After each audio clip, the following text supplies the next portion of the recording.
شروع اللہ تعالیٰ کے نام سے جو بڑا مہربان اور نہایت رحم کرنے والا ہے۔ السلام علیکم پیارے بچوں، کیسے ہیں آپ سب لوگ؟ مجھے یقین ہے کہ صحت مند اور تندرست ہوں گے۔ میں ہوں آپ کی معلمہ ہنا، اور آج ہم پڑھیں گے جماعت ششم اردو کی کتاب میں سے سبق نمبر 8، اور جس سبق کا عنوان ہے علامہ محمد اقبال رحمۃ اللہ علیہ اور عشق رسول صلی اللہ علیہ وآلہ وسلم۔ اس سبق کا آج ہم تیسرا حصہ پڑھیں گے، اور ہمارے سبق کے حاصلات تعلم کچھ یوں ہیں: مختلف موضوعات سے متعلق اپنے خیالات، احساسات، مشاہدات اور معلومات کا تسلسل برقرار رکھتے ہوئے درست قواعد اور حرکات و سکنات کے ساتھ زبانی اظہار کرنا، اور اس کے ساتھ ساتھ نثری تحریر میں امتیاز کرنا۔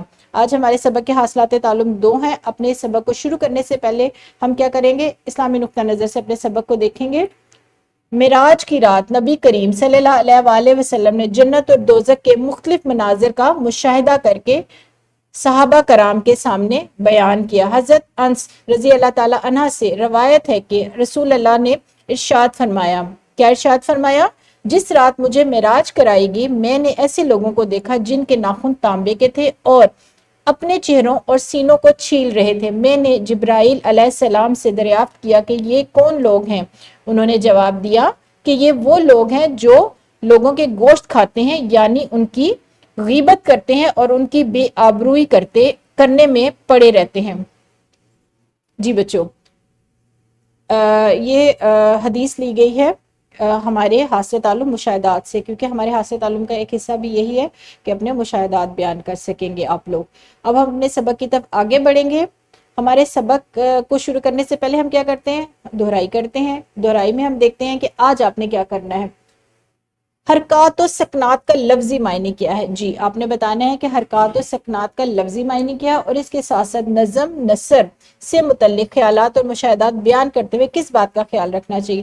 آپ کوئی نظم آپ نے سنی ہے، آپ نے کوئی نثر سنی ہے، نثر کا کوئی نثر پارا سنا ہے، کوئی عبارت سنی ہے، تو اس سے متعلق آپ نے اپنا خیال بیان کرنا ہے۔ آپ کو ایک چھوٹا سا نثر پارا سنایا گیا ہے، نظم کے کچھ اشعار سنائے گئے ہیں، تو اس کے متعلق اگر آپ سے پوچھا جائے کہ خیالات بتانے ہیں، مشاہدات بتانے ہیں، تو آپ اپنی رائے دیں کہ آپ کیسے بیان کریں گے۔ یہاں پر ویڈیو کو روکیں اور ان دونوں سوالات کے جواب سوچ کر اپنے معلم کو بتائیے۔ جی بچوں، آپ نے بہت اچھے جواب دیے۔ اب ہم باقاعدہ اپنے سبق کی طرف آگے بڑھیں گے۔ ہمارا آج کا سبق ہے، آج ہم سیکھیں گے کہ مختلف موضوعات سے متعلق کس طرح اپنے خیالات، مشاہدات اور معلومات کا تسلسل برقرار رکھتے ہوئے درست قواعد اور حرکات و سکنات کے ساتھ زبانی اظہار کیا جاتا ہے، نیز نثری تحریر میں کیسے امتیاز کر سکتے ہیں۔ نثری تحریر میں آپ نے کیسے امتیاز کرنا ہے یعنی فرق کرنا ہے، اور اس کے ساتھ ساتھ آپ کس طریقے سے اپنے مشاہدات و خیالات بیان کر سکتے ہیں، یہ آج ہم سیکھیں گے۔ سبق نمبر 4 میں نثر پاروں سے متعلق خیالات، احساسات، مشاہدات اور معلومات کے زبانی اظہار کا طریقہ بتایا جا چکا ہے۔ ایک حاصل تعلم کی وضاحت اور تفصیل آپ کو سبق نمبر 4 میں دی جا چکی ہے۔ نظم نثر کے ہر موضوع کا مزاج الگ ہوتا ہے، اس لیے درست قواعد اور حرکات و سکنات کے ساتھ ساتھ خیالات، مشاہدات، احساسات اور معلومات کا زبانی اظہار کرتے ہوئے موضوع کے مزاج کو ملحوظ خاطر رکھنا ضروری ہوتا ہے۔ آپ نے کیا کرنا ہے؟ موضوع دیکھنا ہے کہ موضوع کیا بیان کیا جا رہا ہے، جو آپ کو متن پڑھایا جا رہا ہے، جو نثر پارے میں لکھا ہوا ہے، اس کا موضوع کیا ہے، کہ آیا وہ سنجیدہ موضوع ہے یا غیر سنجیدہ موضوع ہے، کیا آپ کو کوئی کہانی سنائی جا رہی ہے یا آپ کو کوئی مضمون بیان کیا جا رہا ہے۔ حساس موضوعات پہ زبانی اظہار سنجیدہ ہوگا، اور مزاح اور قصے کہانیوں والے موضوعات پر تاثرات نیم سنجیدہ ہوں گے۔ یعنی کوئی اگر حساس موضوع بتایا جا رہا ہے، کوئی سنجیدہ بات کی جا رہی ہے، تو جو آپ نے اس کے متعلق اپنے خیالات، اپنے مشاہدات بیان کرنے ہیں، وہ بھی سنجیدہ ہونے چاہیے۔ آپ توجہ سے سنیں، اور اگر کوئی مزاحیہ بات ہے یا کوئی مزاحیہ نثر پارہ ہے یا کوئی کہانی ہے، کوئی قصہ ہے، اور وہ قصہ اگر مزاح سے متعلق ہے، تو اس کے متعلق آپ کے جو تاثرات ہیں، جو آپ کے خیالات ہیں، وہ تھوڑے مختلف ہوں گے۔ نثری تحریر میں امتیاز کیسے کریں گے؟ نثری تحریر کا آپ کو پہلے فرق تعارف کروایا جائے گا۔ ہمیں زندگی میں مختلف قسم کے حالات پیش آتے ہیں اور بے شمار لوگوں سے واسطہ پڑتا ہے، کیونکہ زندگی روز بروز وقت گزارنے کے بعد ان کا نام ہے۔ آج ہمارا دن کیسا گزر رہا ہے ہمیں نہیں پتا، کل کیسا دن گزرے گا۔ آج ہم جن لوگوں سے مل رہے ہیں، کل ہم نئے لوگوں سے بھی مل سکتے ہیں۔ लिहाजा जिस तरह का मौका महल होता है हम उसी के मुताबिक लबो लहजा इख्तियार करते हैं। हम में से हर शख्स अपनी सोच समझ इल्म और तजर्बे की बिना पर गुफ्तगू करता है। इसी तरह अपनी तहरीरों में भी इन्हीं खुसूसियात के तहत मुख्तलिफ अंदाज अपनाए जाते हैं। उर्दू जुबान का हर जुमला अपने लबो लहजे असलूब और लफ्ज़ों के इंतखाब की वजह से एक दूसरे से मुख्तलिफ होता है। इसी तरह मजमून कहानी खत और दरख्वास्त लिखने के अंदाज भी मुख्तलिफ होते हैं। ठीक है, और जेल में नसर के कुछ आपको बताई जा रही हैं इकसाम कि नसर किस किस किस्म की हो सकती है। जिस तरह हम लोग आज अलग लोगों से मिल रहे हैं, कल अलग लोगों से मिलते हैं, इसी तरह जो लिखने वाला है वो भी अपनी उसकी सोच भी अलग होती है। हर इंसान की सोच एक जैसी नहीं होती। बिल्कुल इसी तरह जो तहरीर लिखी जाती है, जो नसर लिखी जाती है, उनका अंदाज भी अलग होता है। और उसकी इकसाम कौन सी है नसर की? पहली है अदबी, उसके बाद है सहाफती, फिर है दफ्तरी, कानूनी और तकनीकी। यहाँ कुछ जुमले दिए जा रहे हैं जिनको पढ़कर अंदाजा होता है कि इनका अंदाजे बयां कैसे है। यहाँ पर अब नसर के कुछ जुमले दिए गए हैं और उसके मुताबिक आपको बताया जाएगा कि ये किस किस किस्म से ताल्लुक रखते हैं। पहला क्या है? हर आंख पुरनम थी और तमाम अजीजो अकारब ज़ारो कतार रो रहे थे। और ये कहाँ से जुमला लिया गया है? अदबी नसर से, अदब से लिया गया है। आपको जेर मरासला बी 313 मोरखा 7 दिसंबर 2022 प्रिंसिपल गवर्नमेंट हाई स्कूल बाग मुकर्रर कर दिया गया है। ये जुमला कहाँ से लिया गया है? ये एक दफ्तरी खत है, एक दफ्तरी तहरीर है जो एक जगह से एक दफ्तर से दूसरे दफ्तर वालों को लिखी गई है। गड़ी दुपट्टा ये एक जगह का नाम है। मैं कल 2 डाकुओं को मुबैना तौर पर रंगे हाथों गिरफ्तार कर लिया गया। ये कहां से जुमला लिया गया है? अखबार से, सहाफती। ये खबर है।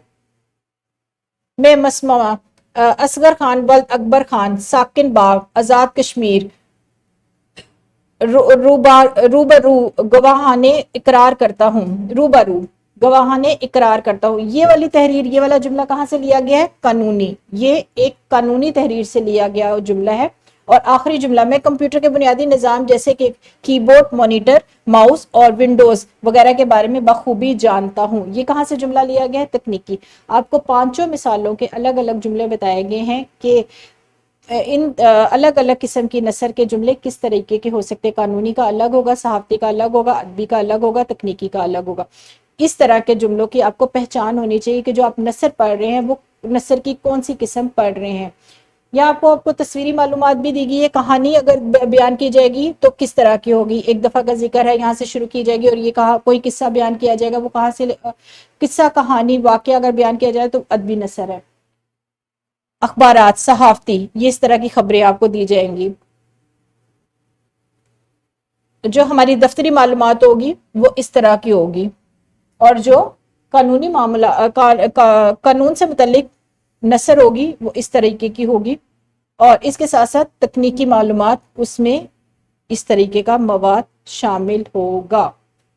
ये आज हमने नसर की 5 इकसाम पढ़ी हैं जिसमें इम्तियाज करना आपको सिखाया जा रहा है कि आप अगर जुमले पढ़ते हैं तो आपको पता चले कि आप नसर की कौन सी किस्म पढ़ रहे हैं। आया अदबी पढ़ रहे हैं, आया कानूनी पढ़ रहे हैं, सहाफती पढ़ रहे हैं, तकनीकी पढ़ रहे हैं, दफ्तरी पढ़ रहे हैं। आप कौन सी किस्म को पढ़ रहे हैं? आपको नसर पारा पढ़ने के बाद उसमें इम्तियाज करना यानी उसमें फ़र्क करना आना चाहिए। अब इसके मुतालिक हम एक सरगर्मी करेंगे ताकि आपको नसर में फ़र्क करना आसान हो जाए। बरकी मीडिया के जरिए तलबा को नसरी तहरीर की तस्वीर दिखाएं और इसनाफ के मुतालिक पूछें। मौलम क्या करेंगे? बरकी मीडिया पर आपको जो तस्वीर मैंने इस अभी दिखाई हैं उसी तरह की तस्वीर और उसकी इबारत बरकी मीडिया पर बच्चों को दिखाएंगे ताकि उनके लिए समझना और ज़्यादा आसान हो जाए। यहाँ पर वीडियो को रोकें और इस सरगर्मी को हल करें। जी बच्चों, मुझे यकीन है कि तस्वीर देखने के बाद और इबारात पढ़ने के बाद, मजीद नई इबारात पढ़ने के बाद आपको नसर में इम्तियाज़ करना आसान हो गया होगा। क्योंकि हमारे हासिलात तालुम 2 है, इसीलिए हम दूसरी सरगर्मी भी अपने दूसरे हासिल तालुम से मुतल्लिक करेंगे।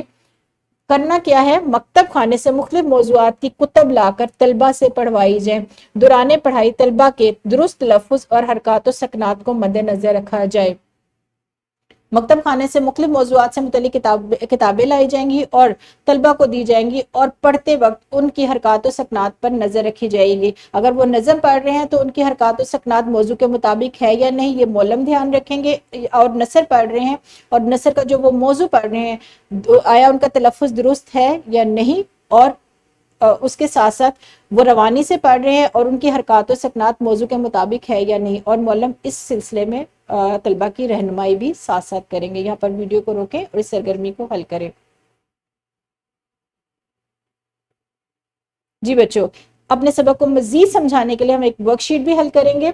वर्कशीट पर आपको कुछ जुमले दिए गए हैं, जो जुमले कहाँ से मुतल्लिक है, नसर की मुख्तलिफ अक़साम से मुतल्लिक है। जो अक़साम आज आपको 5 अक़साम पढ़ाई गई हैं, अदबी, सहाफ़ती, दफ्तरी, कानूनी और तकनीकी, उसी से मुतल्लिक ये जुमले आपको वर्कशीट पे दिए गए। आपने करना क्या है, इनको तवज्जो से पढ़ना है, गौर से पढ़ना है, और पढ़ने के बाद आपने यहाँ पर जो आपको खाली जगह दी गई है, यहाँ पर आपने नसर की वो किस्म लिखनी है जिससे मुतल्लिक ये जुमले लिए गए हैं। इस वर्कशीट को आपने जुमात में भी हल कर सकते हैं, घर जाकर भी हल कर सकते हैं, लेकिन तवज्जो से पढ़ने के बाद जब आप इसको हल करेंगे तो मुझे यकीन है कि आपको नसर में फ़र्क करना आ जाएगा और वो ये काम आपके लिए बहुत ज़्यादा आसान हो जाएगा।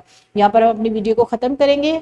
कल दोबारा एक नई वीडियो के साथ मैं आपकी खिदमत में हाजिर होंगी। तब तक के लिए बच्चों अपना बहुत सारा ख्याल रखिएगा। शुक्रिया। खुदा हाफिज़।